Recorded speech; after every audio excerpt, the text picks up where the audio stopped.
Rendez grâce au Père, qui vous a rendu capable d'avoir part à l'héritage des saints dans la lumière. Colossiens 1,12. Par notre nouvelle naissance, nous sommes héritiers de Dieu et co-héritiers de Christ. Or, si nous sommes enfants, nous sommes héritiers, héritiers de Dieu et co-héritiers de Christ, si toutefois nous souffrons avec lui, afin d'être glorifiés avec lui. Romains 8,17. Nous voyons l'héritage est conditionnel. Si toutefois, celui qui vaincra héritera ces choses. Apocalypse 21,7.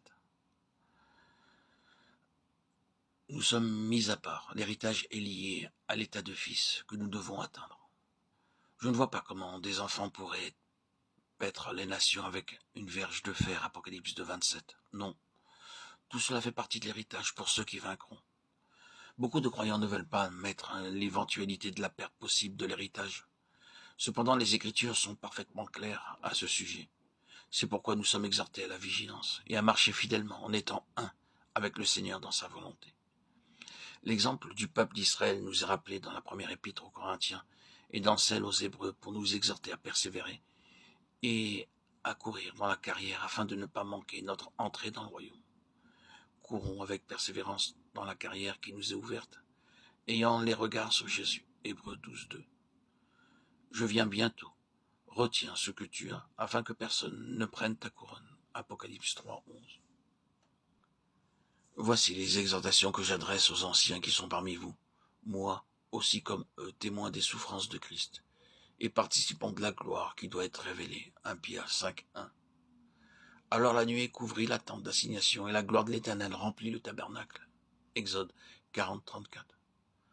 Lorsque Salomon eut achevé de prier, le feu descendit du ciel et consuma l'holocauste et les sacrifices, et la gloire de l'Éternel remplit la maison. 2 Corinthiens 7,1. Et il me montra la ville sainte, Jérusalem, qui descendait du ciel d'auprès de Dieu, ayant la gloire de Dieu. Apocalypse 21,10.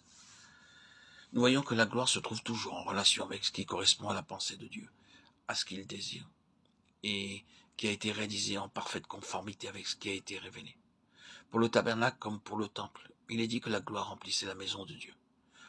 Cela veut dire que Dieu habitait en ces jours-là par une présence spirituelle parmi son peuple. Dieu se tient là où il est honoré. Lorsque la gloire vint dans le lieu très saint du tabernacle et du temple, les sacrificateurs ne purent entrer dans la maison de Dieu. Ceci nous montre que la gloire de Dieu est à Dieu seul.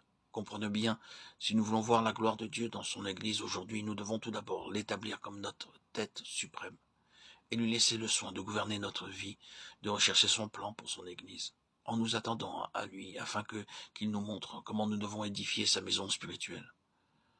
Tant que l'homme conduira les choses, nous ne verrons jamais la gloire de Dieu. Il nous laissera nos occupations et se tiendra entièrement en dehors. Dieu est le seul maître de son œuvre. Il sait ce qu'il veut faire et comment il le veut. Il accorde des ressources, qu'elles soient spirituelles, physiques ou matérielles, pour réaliser ce qui lui tient à cœur.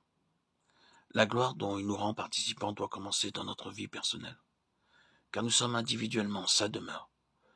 Si nous laissons le soin de tout gouverner en nous, il rendra sa présence consciente.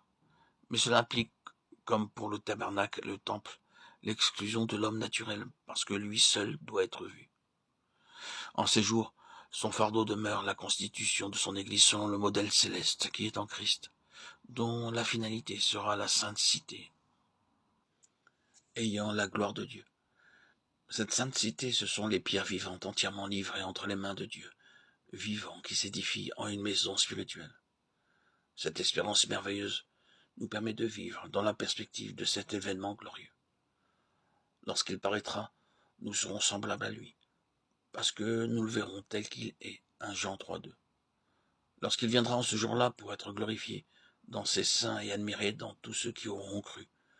2 Thessaloniciens 1,10.